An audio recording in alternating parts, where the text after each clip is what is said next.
আসসালামু আলাইকুম, কেমন আছেন সবাই? আশা করি সবাই ভালো আছেন। তো আমি আল্লাহর অশেষ রহমতে ভালো আছি। তো এই যে আমার হাতে যে জিনিসটা দেখতে পাচ্ছেন, এটার কাজ কি এবং এটা কি কাজ করে, এই যে দেখতে পাচ্ছেন, এটার নাম হচ্ছে ওয়াটার পাম্প। এটার নাম কি? Water pump. তো এটার কাজ কি, এটা কিভাবে কাজ করে, তো আসুন সম্পূর্ণ ভিডিওটি দেখি। এবং যাদের গাড়ির ইঞ্জিন ওভারহিট হয়, ইঞ্জিন গরম হয়ে যায়, এই সমস্যার সমাধান করতে পারছেন না, অনেক কিছু করলেন, রেগুলেটর চেঞ্জ করলেন, থার্মোস্ট্যাট অনেক কিছু করলেন, কিন্তু ইঞ্জিন ওভারহিট কমছে না, যাচ্ছে না। তো আসুন সম্পূর্ণ ভিডিও দেখলে অবশ্যই আপনার সেই সমস্যার সমাধান হতে হেল্প করবে। তো আসুন ভিডিওটা শুরু করি। তো হ্যালো গাইস, এটা একটা ওয়াটার পাম্প। এটার কাজ কি, সেটা আমি আপনাদেরকে দেখাই। এই যে এটা হচ্ছে রেগুলেটর পাইপ, এটা হচ্ছে রেগুলেটর পাইপ। এখানে ভিতরে এই যে রেগুলেটরের এই ক্যাপের মধ্যে থার্মোস্ট্যাট লাগানো আছে। এই থার্মোস্ট্যাট থেকে এই যে ইঞ্জিনের মধ্যে এখানে পানি প্রবেশ করে। এবার এইদিকে এই যে দেখুন, এই যে এটা হচ্ছে পানি, এখান থেকে পানি এদিকে যায়। এই যে এই যে এটা হচ্ছে বড়, এটা হচ্ছে ছোট, এদিক দিয়ে ইঞ্জিনের মধ্যে পানি প্রবেশ করে। এই ইঞ্জিনের মধ্যে পানি প্রবেশ করে, পুরো ইঞ্জিনের মধ্যে পানি এই ওয়াটার পাম্পের মাধ্যমে প্রবেশ করে। তো যখন ওয়াটার পাম্প নষ্ট হয় আপনারা কীভাবে বুঝবেন? তো যখন আপনারা গাড়ি চালান, তখন ইঞ্জিন ওভারহিট হবে। সামান্য একটু চালালে গাড়ির ইঞ্জিন ওভারহিট হয়ে যায়। আপনারা এই রেগুলেটর চেঞ্জ করলেন, এখানে পাইপের থার্মোস্ট্যাট যেটা আছে সেটা চেঞ্জ করে দিলেন, সব কিছু ঠিক আছে, কিন্তু এই ওয়াটার পাম্পটা চেঞ্জ করেন নাই। তো ওয়াটার পাম্পটা কীভাবে কাজ করে এবং নষ্ট কীভাবে বুঝবেন, আসুন সে বিষয়ে একটু কথা বলি। এটা হচ্ছে ওয়াটার পাম্প। তো এটা কীভাবে কাজ করে, এটা হচ্ছে একটা ফাঁকা।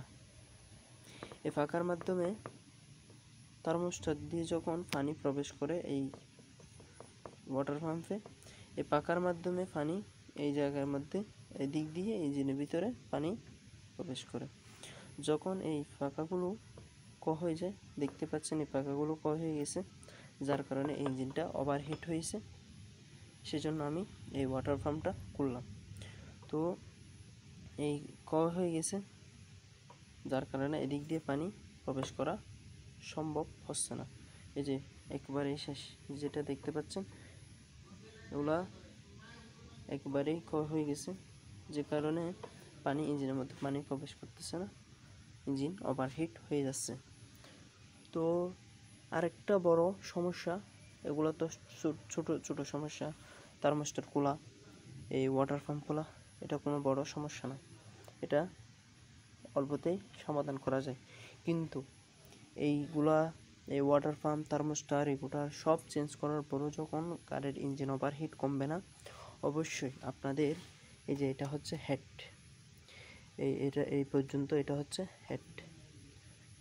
হেডের মাঝখানে একটা গ্যাসকেট রয়েছে, ছোট একটা গ্যাসকেট রয়েছে পুরো, সকলেই জানেন গ্যাসকেট।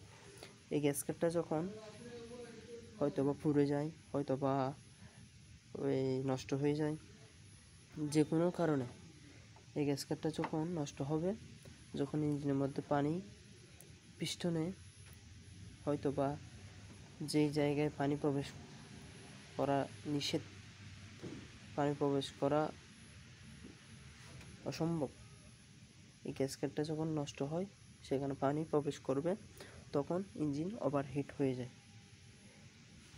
তো এই ওয়াটার পাম্প চেঞ্জ করলেন, থার্মোস্ট্যাট চেঞ্জ করলেন, রেগুলেটর চেঞ্জ করলেন, তারপরেও যখন টেম্পারেচার মিটার একবারে লাস্ট কাটা চলে গেলেও কিন্তু সেটা হবে না। টেম্পারেচার মিটার আপনাকে লক্ষ্য রাখতে হবে, টেম্পারেচার মিটার যেন লাস্ট কাটায় না যায়।